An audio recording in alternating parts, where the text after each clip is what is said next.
12వ నెల 34,000 కోట్ల రూపాయలు పింఛన్ల రూపేణా పేదవాళ్ళకి ఇచ్చిన ఏకైక ప్రభుత్వం భారతదేశంలోనే కాదు ప్రపంచంలో ఎక్కడా ఉండదు.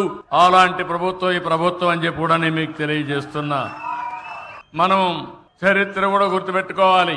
పేదవాడి కోసం పింఛను పెట్టింది నందమూరి తారక రామారావు గారు 30 రూపాయలు. దాన్ని 75 రూపాయలు చేశాను.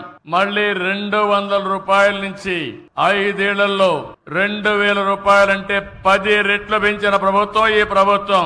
మళ్ళీ నేను అధికారంలోకి వస్తాను 3,000 నుంచి ఒకేసారి 4,000 రూపాయలు పెంచిన ప్రభుత్వం ఈ ప్రభుత్వం అని చెప్పి నేను మీకు గుర్తు చేస్తున్నా. ఒక వృద్ధులకు వితంతువులకే కాదు, ఈ రోజు మీరు చూస్తే దివ్యాంగులకి ఒకప్పుడు 5,500 ఉంటే 3,000 చేశాను. 3,000 నుంచి ఇప్పుడు మీరు చూస్తే 6,000 చేశాను. అంటే 500 నుంచి 6,000 రూపాయలు పెంచిన ఏకైక ప్రభుత్వం ఈ ఎన్డీఏ ప్రభుత్వాన్ని మరొకసారి విజ్ఞప్తి చేస్తున్నా.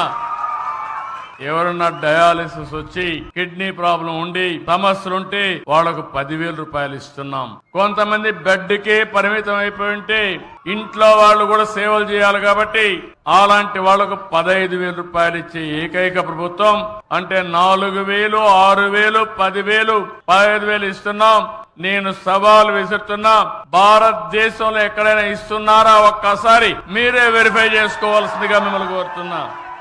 ఇది పేదవాళ్ళంటే ఈ ప్రభుత్వానికి ఒక అభిమానం. అందుకనే ఈ రోజు మనం చూసినప్పుడు ఇలాంటి ప్రభుత్వం, ఇంకో పక్క మీరు చూసినప్పుడు నేను ఒకే మాట చెప్పాను. మొదటి తారీఖున ప్రభుత్వ యంత్రాంగం పేదల గురించి ఆలోచించాలి.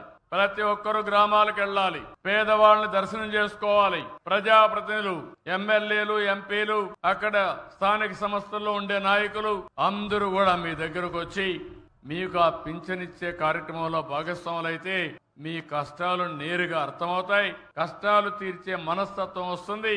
అందుకనే ఈ రోజు రాష్ట్రం అంతా కూడా తెల్లవారితో నిద్ర లేస్తానే 6 గంటలకే మీ దర్శనం మా ఆఫీసర్లు, మా నాయకులు తీసుకున్నారంటే అదేని మేము చూపించే చొరవని మరొక్కసారి మీ అందరికి విజ్ఞప్తి చేస్తున్నా.